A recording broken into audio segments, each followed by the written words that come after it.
No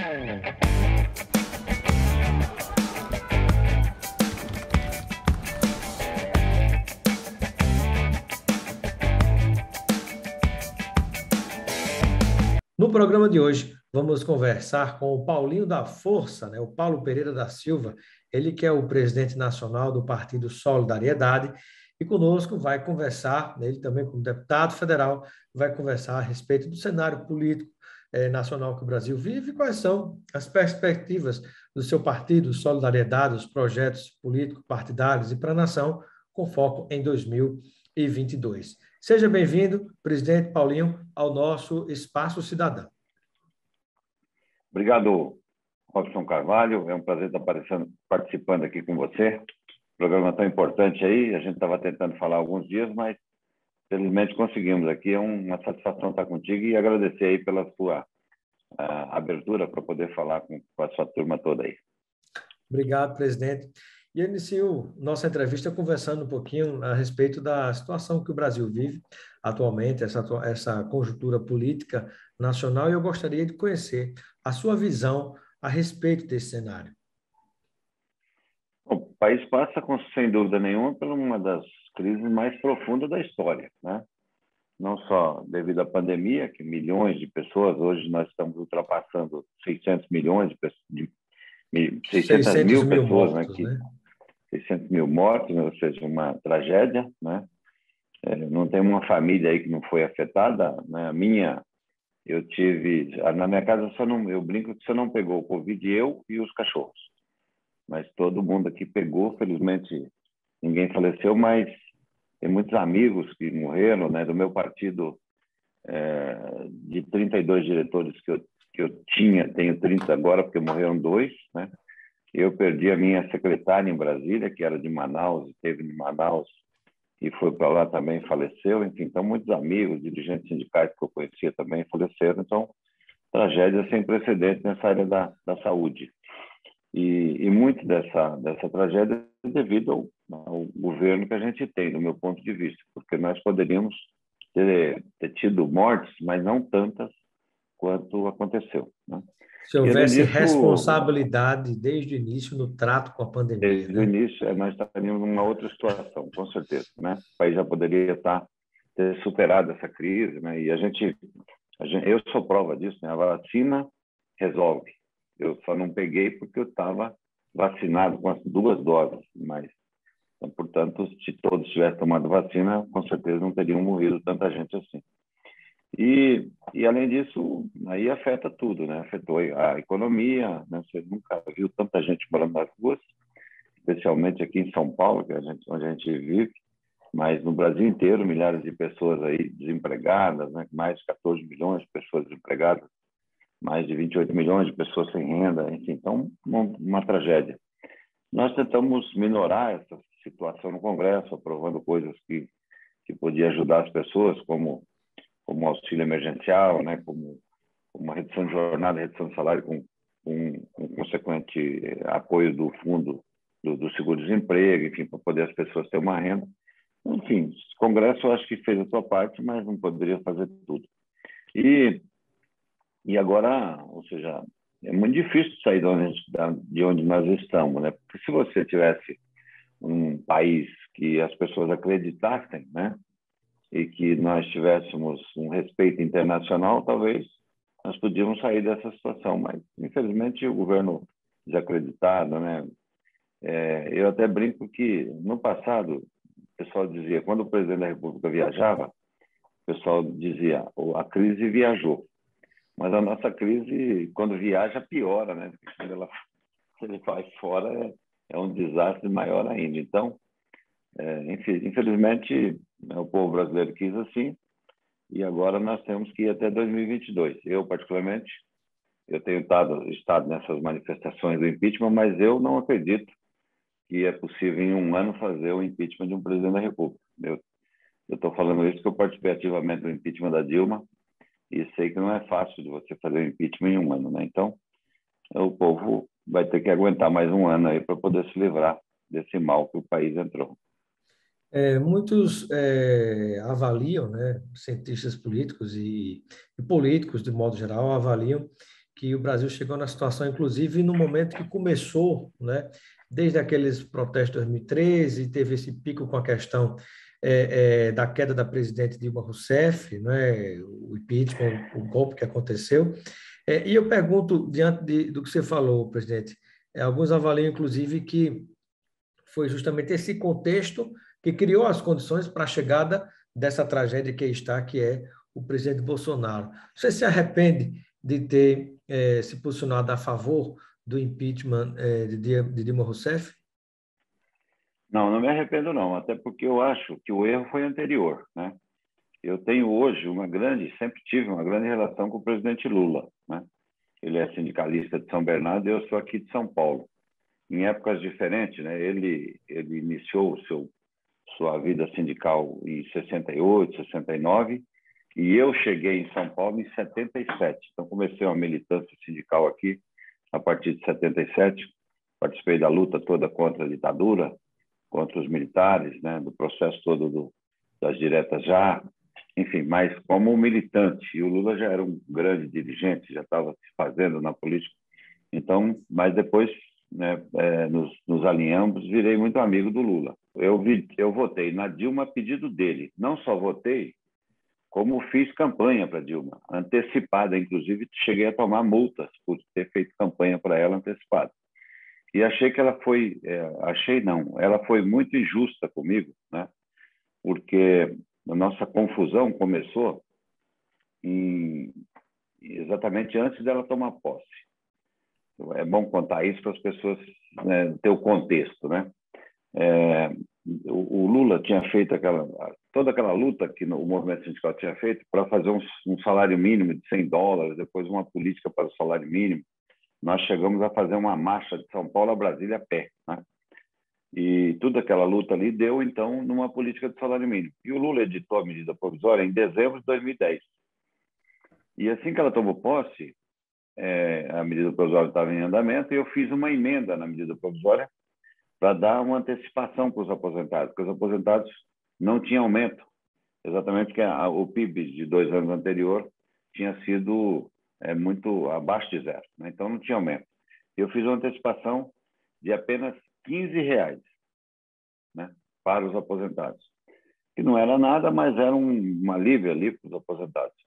E ela fez uma guerra comigo, uma guerra muito injusta. Ela poderia ter me chamado e dizer, olha, vamos tratar disso aqui uns dias, mas ela fez uma guerra pedindo até para o ex-presidente do meu partido me expulsar do partido, enfim. Então, foi uma luta muito grande. E aí, bom, isso passou, depois eu tive mais 2 vezes com ela, apenas. E numa delas foi, em seguida, também aquela luta dos portos. Não sei se você se lembra que ela fez uma medida provisória para entregar os portos para apenas 2 empresas, para a Odebrecht e para um outro empresário, Eike Batista, e mais um lá de Manaus. E eu fiz uma luta com ela muito grande, nós paralisamos os portos, não sei o que e tal. E aí, realmente, ali a gente rompeu, nunca mais falei com ela, graças a Deus. E aí fui, né, e ela me tratou muito mal nesse período, nunca quis conversar sério sobre isso, e aí a gente acabou rompendo, e eu fui, com certeza, um dos principais personagens que fez o impeachment dela, basicamente por causa dessa luta que a gente travou ali, e ela não respeitou e poderia ter negociado com a gente. Enfim, mas eu mantive uma relação muito boa com o Lula e tenho isso até hoje, tenho conversado, falei com ele exatamente antes de ontem. Pronto, e justamente Então, era essa pergunta que eu iria lhe fazer. Eu estava mantive essa curioso, relação boa porque com ele. o presidente Lula disse que só não iria conversar nessas tentativas de articulação para 2022. Ele, por todas as pesquisas com a vantagem larga, ele disse que só não conversaria com quem não quisesse conversar com ele. Então, o presidente de Solidariedade, Paulinho da Força, conversou com o ex-presidente Lula. Conta para a gente como foi. Eu tenho tido algumas conversas com ele, Robson, nos últimos tempos, né? Na última até brinquei com ele, Lula, eu tive com você em 2013, né? Exatamente no dia 27 de abril de 2013, e te perguntei se você ia ser candidato no lugar da Dilma, né? No segundo mandato dela, se o candidato era você. E aí ele disse que não, né? Isso algum tempo atrás, assim que ele saiu da prisão, eu tive essa conversa com ele. Aí eu disse para ele, então, é o seguinte, ó, eu estou te falando isso porque eu fui lá no seu instituto e perguntei se você ia ser candidato. Ele disse que não, Aí eu falei, você se lembra que eu nem sentei então e fui embora, dizendo que então não contasse comigo para mais nada.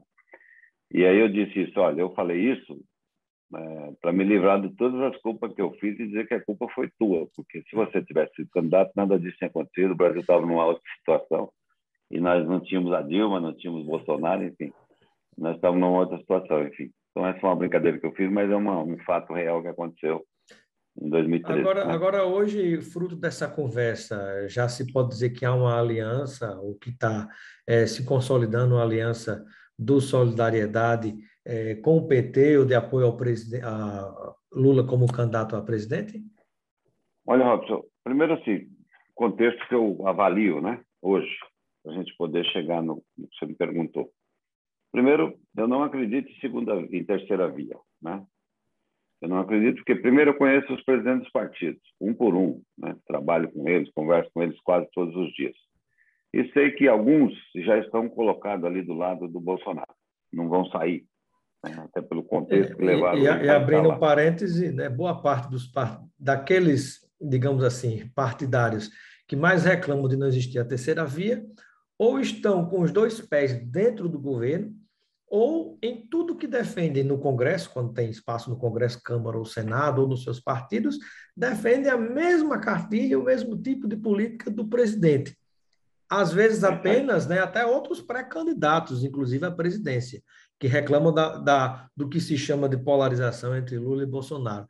Até esses, muitas vezes, inclusive, na verdade, o que tem de diferente? Bolsonaro é um pouco mais de verniz democrático, né? Mas na prática é muito, É a muito mesma. parecido, é a mesma coisa, né? É isso mesmo. Então, eu não acredito que tem um espaço, até porque o Bolsonaro, eu conheço ele bem, ele foi deputado comigo 12 anos, e eu acho ele aquilo lá, entendeu? Ele não melhorou nada, ele até piorou um pouco quando chegou na presidência da República. É aquilo, né? O povo quis votar nele, vote, mas eu conhecia ele há muito tempo. Presidente, você foi generoso, você disse que piorou um pouco, na verdade, eu acho que piorou muito a situação do país.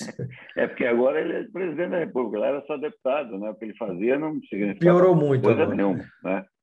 Quando ele vira presidente da República, ele manda no país. Aí as merdas que ele faz sobra para todo mundo, né? Então, eu conheço ele bem, sei que ele é aquilo, e sei, então, que tem um grupo de partidos que não vai descolar do Bolsonaro. E sei que outro grupo de partido vai acabar aderindo à candidatura do Lula. Então, vai sobrar muito pouco para essa história de terceira via. Vai fazer terceira via de onde, né? Então, e os candidatos de terceira via são muito ruins, né? Que tem por aí, se eu falar os nomes aqui, é bom não falar, porque acho que não vão a lugar nenhum, são candidatos de 3, 4, 5%, né? Então, eu tenho conversado com o Lula, tenho conversado com ele, eu acho também que só o Lula e a esquerda não ganharia a eleição. Então, acho que o Lula tem que ampliar, como fez em 2002, indo um pouco para o centro e até à direita, atraindo esses partidos que hoje estão no centro ainda, sem saber direito para onde vão, e aí sim ele pode ganhar a eleição no primeiro turno. Então, eu tenho feito um pouco esse tipo de conversa com ele, tenho tido uma relação cordial e muito próxima. Agora, não dá para dizer, nós já estamos na candidatura do Lula, não. Eu sou um defensor dentro do partido de que nós vamos para a candidatura do Lula, né? Porque eu não vou apoiar o Bolsonaro. Isso para mim está muito claro, né? Jamais o meu partido Solidariedade vai apoiar o Bolsonaro. Então, eu estou falando isso até para aqueles deputados que hoje estão no meu partido e que são bolsonaristas ou que não tem nenhum bolsonarista assim, convicto lá, mas que se ele achar que é melhor ficar com o Bolsonaro, ele possa sair na janela aí, né, e cuidar da vida dele. Mas a tendência, então, nós temos uma tendência de apoiar o presidente Lula. Entendeu? Muito bem. E, por exemplo, quando se pensa nisso, né? Quando a gente pensa em política, a gente pensa também em identidade. E qual a identidade que você entende que o seu partido tem, né? Que mensagem é que ele passa para o público, né? Para os eleitores, né? Em termos de posicionamento no espectro político, né? Entre direita, esquerda, entre centro, como é que você posiciona o Solidariedade? Eu acho assim, muitas vezes não reflete posição de deputados no Congresso, mas o nosso partido tem uma posição de, digamos assim, de centro-esquerda, né? Pelo menos o nosso programa trabalha com essa ideia de um centro-esquerda mais moderado, de negociação, de participação naquilo que interessa para o Brasil. É isso que eu acredito, entendeu? Agora, só continuando um pouco dessas conversas com Lula, o que eu tenho dito para ele? Que nós temos que fazer, primeiro, um programa para os trabalhadores do Brasil, né? Primeiro, fazer uma política que volte a aumentar o salário mínimo, né? Nós tínhamos uma política de salário mínimo. Você se lembra que lá pela década de 90, o salário mínimo era uma coisa vergonhosa, não chegava a $50. Nós chegamos num salário mínimo de mais de $360. Hoje está caindo, até porque o dólar disparou, né? E o salário mínimo não tem aumento. Então, eu tenho falado com ele, nós precisamos ter uma política para o salário mínimo, para que você, aumentando o salário mínimo, você melhora o salário de todo mundo, né? Segundo, você tem uma política de reajuste dos aposentados. Você tem hoje 30 milhões de aposentados que não tem reajuste nenhum, né? Então, aí, muitas vezes não tem dinheiro nem para comprar remédio. Então, tem uma política de reajuste do salário dos aposentados, né? Para que eles saibam que tem uma perda lá e que a gente possa recuperar essas perdas, né? Eu defendo que nós precisamos reformar a estrutura sindical. O sindicalismo foi destruído pelos governos Temer e Bolsonaro, e acho especialmente pelo Bolsonaro. Então, nós precisamos reestruturar o sindicalismo, não aquele antigo. Você disse A forma, me parece que a forma de da reforma. mobilização, presidente, me parece que a forma de mobilização, de organização do partido, a forma de fazer política e de se comunicar também, sobretudo, algo tão primário, né, com os seus representados, né, me parece que isso precisa passar por profundas mudanças e transformações, não é? É verdade, é verdade. Então, nós não queremos volta da reforma trabalhista, nós não queremos volta de imposto sindical, nós queremos um sindicalismo atuante que possa defender os interesses dos trabalhadores. Eu defendo um sindicalismo pela representatividade. Se ele tiver representatividade, sobrevive. Se não tiver, deixa de existir. E também nós precisamos dar alguma dignidade para esses milhões de trabalhadores que apareceram, né? Do Uber, desse fast food. Essas pessoas estão trabalhando quase como escravos, né? E E ganhando isso tudo tão foi pouco. possibilitado pela reforma trabalhista, né? Que criou as condições para esse tipo de exploração, né? Completamente injusta, Exatamente. né? Enfim, então eu tenho tratado com isso. Ontem, antes de ontem, ele me pediu 5 vezes: cadê essa pauta? Você não me entrega nunca. Então, eu estou acertando com as centrais sindicais para a gente fazer uma reunião na próxima semana que vem é muito curta, talvez na outra, para fazer uma entrega oficial dessa pauta para ele, né? Desse sindicalismo responsável que a gente quer para frente. E, além disso, o que eu imagino? E ele tem falado muito isso: nós precisamos recuperar o Brasil. O Brasil foi destruído, né? Então, nós precisamos voltar a crescer, voltar a desenvolver. As pessoas precisam acreditar no Brasil, ter esperança de ter um país melhor. E a impressão que eu tenho, Robson, é que o Lula está muito afim de fazer isso, entendeu? Muito. Ele tem dito o seguinte: olha, o meu governo não foi ruim, mas eu tenho um desafio de fazer um governo melhor, porque se for para fazer igual, não precisa de mim, né? Então, eu tenho um desafio de juntar o Brasil, de unir o Brasil e fazer um país melhor. Então, acho que ele está muito afim de fazer uma coisa E bastante pelo que ampla, sentiu, democrática. o presidente Lula tem energia para isso? Ele está muito afim, viu?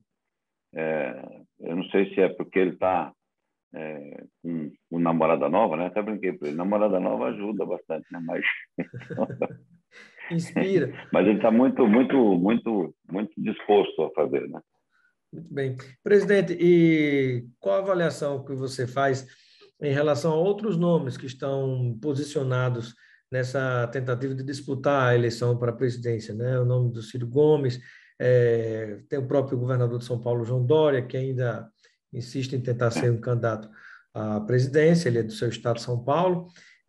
Você tem outros nomes que tentam também, o próprio Mandetta, né? Aqui e lá aparece mais alguém querendo, de algum modo, inserir-se nessa disputa, né? O governador do Rio Grande do Sul e tantos outros, né, que podem querer colocar-se à disposição, né? Então, que avaliação você faz, né? Você falou que há poucos minutos que, na verdade, não acredita numa consolidação da terceira via, mas quem teria mais viabilidade na sua avaliação entre esses demais nomes?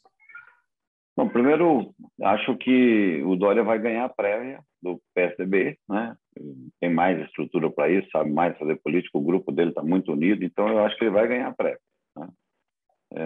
E aí acho que ele, então, é candidato a presidente da República e vai disputar essa história da terceira via. Não acredito, porque acho que ele errou muito nessa coisa da vacina aqui em São Paulo, tentou explorar muito essa coisa da saúde e as pessoas perceberam, né? Eu até falei um dia para ele que ele parecia aquele sujeito que bate escanteio e sai correndo fazer o gol, né? Sai correndo fazer o gol de cabeça. Então, Política se faz em grupo, né? então acho que as pessoas perceberam um pouco isso e acho que isso deixou a imagem dele muito ruim. Então, ele terá um trabalho, talvez até a candidatura dele sirva para ele poder limpar um pouco essa coisa que ficou. O Ciro Gomes é muito meu amigo. Você sabe que eu fui vice do Ciro em 2002, quase ganhei uma Isso. eleição, né? Eu não participava da política na época, era apenas sindicalista, mas fui vice do Ciro e ele cometeu alguns erros que levou à perda da eleição, que estava praticamente ganha. E eu acho que a candidatura do Lula, ela praticamente aniquila a candidatura do Ciro no Nordeste, né?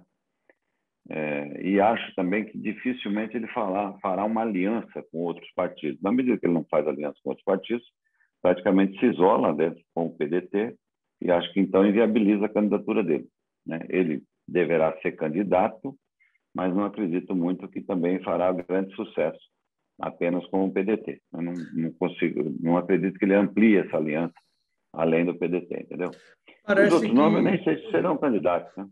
Na verdade, e parece que os Estados Unidos, pelo menos, não desistiram ainda, né, de uma possível candidatura do ex-ministro de Bolsonaro, Sérgio Moro, né, à presidência, né? E aqui e acolá tem partidos que ainda flertam com ele, né? Um grupo dentro do Podemos, né, coordenados pelo senador Álvaro Dias, que tenta, né, criar algum espaço nesse sentido para que ele dispute, e agora um outro grupo que empolgou-se, fruto dessa fusão do DEM com o PSL, né, que diz que está de braços abertos. Na verdade, já estão dentro do governo, direto e indiretamente, do governo do próprio Bolsonaro, né? Mas ainda assim querem apontar uma outra alternativa sem tirar os pés de dentro do governo. Isso aqui é curioso. Mas veja, para finalizar minha pergunta, comentário, vamos dizer assim, como é curioso, né? Logo o DEM, que era o PFL, que já foi PSD, que era a Arena, que era o braço civil na época da ditadura militar. Na verdade, o mesmo grupo, junto com os militares, né, que ainda permanecem em vários espaços de poder e querem permanecer nele, né? Eu acho muito difícil esse novo partido, né, formado pelo DEM e pelo PSL, ter candidatura, porque tem os seus interesses regionais. Por exemplo, o ACM, ele tem hoje, ele está aí na frente, né, nas pesquisas na Bahia, e o adversário é o PT. Então, portanto, não vai apoiar o Lula, né? Por outro lado, Bolsonaro no Nordeste, nós sabemos, é muito, né, quase inexistente. Na Bahia, ele não chega a 17%, né? Eu tive acesso a uma pesquisa esses dias atrás, que o Lula tem mais de 60%, o Bolsonaro tinha 17%. Então, se o ACM se agarrar com o Bolsonaro, está liquidado, vai entregar a eleição para o Jacques Wagner ou para o candidato do PT na Bahia. Então, isso vai impedir, com certeza, de uma aliança ali, né? A pressão, digamos assim, então, desse partido puxado pelo ACM. Aqui em São Paulo, eu tenho quase certeza que esse novo partido vai apoiar a candidatura do Rodrigo Garcia. Enfim, então, vai, de certa maneira, dificultando, né, essa aliança, aliás, essa tentativa de ter uma candidatura. E se tiver, o candidato dele o que está no DEM hoje é o Mandetta, né? Se você falar, você não inventa um candidato a presidente da República de um dia para o outro, não dá para Não se falar. O candidato da constrói. República agora vai ser esse cara aqui, vai ser legal. Ele não vai para frente, né? Então, o Mandetta é também amigo, companheiro, mas está iniciando agora, né? Eu acho que não tem chance de ser candidato, acho que pode ser candidato a vice de alguém e tal. E o Moro, depois do que ele fez tudo aí lá na Lava Jato, acho que não tem nenhuma possibilidade nem de ser candidato, né? Ele tem Inclusive, que se falando segurar tanto em para não acabar combater a preso. corrupção, investigando determinadas empresas que denunciou por corrupção, e depois foi integrar uma banca de advogados que defendem a própria Odebrecht, empresas que ele Foi, julgou, né? Além de que, foi ganhar dinheiro depois dela. de condenar Lula, foi para dentro do governo de Bolsonaro, então, Não, realmente... completamente desmoralizada, não tem chance nenhuma. Então, eu não acredito. Por isso que eu estou dizendo, não acredito em terceira via.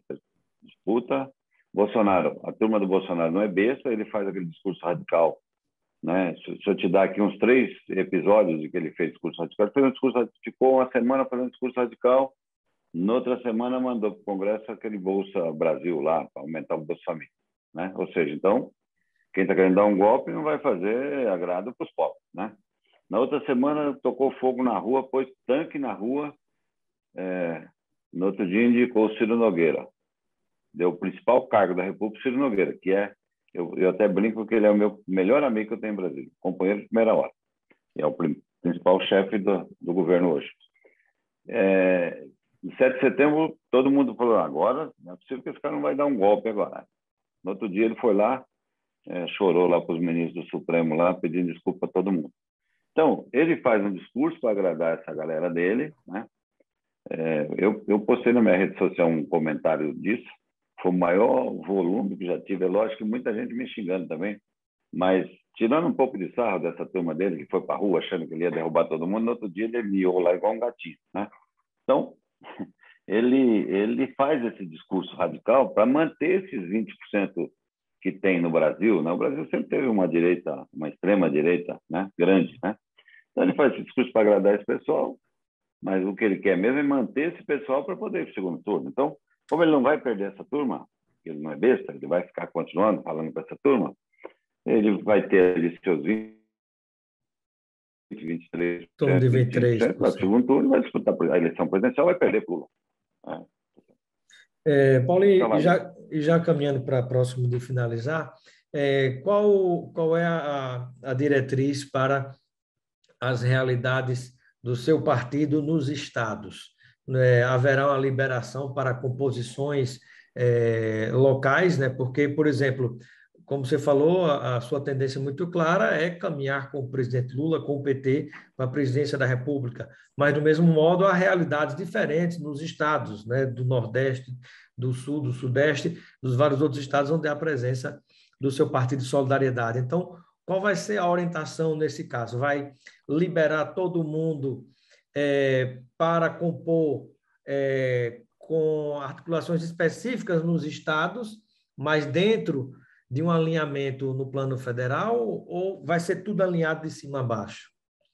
Não, você sabe que, Robson, que o Brasil, o tamanho que é muito difícil você falar, vou enquadrar todo mundo aqui, vai todo mundo apoiar o candidato que eu decidir. É muito difícil isso. Mas acho que dentro do Solidariedade nós teremos algumas dificuldades, mas não muitas. Talvez um ou outro estado a gente tenha dificuldade de compor com, no caso o partido decida apoiar o Lula, dificilmente a gente teria dificuldade. Acho que talvez o Nordeste todo não teria dificuldade, até porque o Lula está muito bem aí e político, por mais bobo que ele seja, não é doido de rasgar dinheiro, né? Então, acho que não teria dificuldade no Nordeste. Aqui no Sudeste, o Bolsonaro também está muito mal, como eu acho que a eleição vai ser disputada entre os dois, então não teria dificuldade nenhuma também nisso, né? No sul do país, onde o Bolsonaro é mais forte, Santa Catarina, o meu presidente é um sindicalista, portanto vai aderir ao que a gente decidir, está na executiva comigo e tal. No Rio Grande do Sul também, embora um estado um pouco mais bolsonarista, mas também é um outro sindicalista, que é o presidente do partido, então também acho que não tem dificuldade. Agora, é lógico que se tiver um estado, eu também não sou um radical, sou um estado que o partido fala, olha, aqui não dá para a gente apoiar, a gente vai fazer aqui um corpo mole, ou vamos apoiar aqui outro. Também não vou fazer uma guerra. Haverá uma Do liberação, né? nacional. Haverá Muito liberação. bem. Eu vou depois perguntar ao deputado do seu partido, Kelps Lima, que é o presidente lá do Rio Grande do Norte, como é que vai ficar a posição dele. Ele que faz, inclusive, a oposição à governadora Fátima, que é do PT, e partirá para a reeleição alinhada com o presidente Lula, né? O Kelps é muito meu parceiro, muito meu amigo. Eu tenho brincado com ele não tem se posicionado. Não. Vamos deixar correr aí, né? Vamos ver o que a gente faz pela frente. Mas eu tenho certeza que o Kelps é um dos companheiros que vai estar em Brasília como deputado federal. Tem grande chance. Muito bem. Paulinho da Força, presidente nacional de Solidariedade, deputado federal pelo Estado de São Paulo.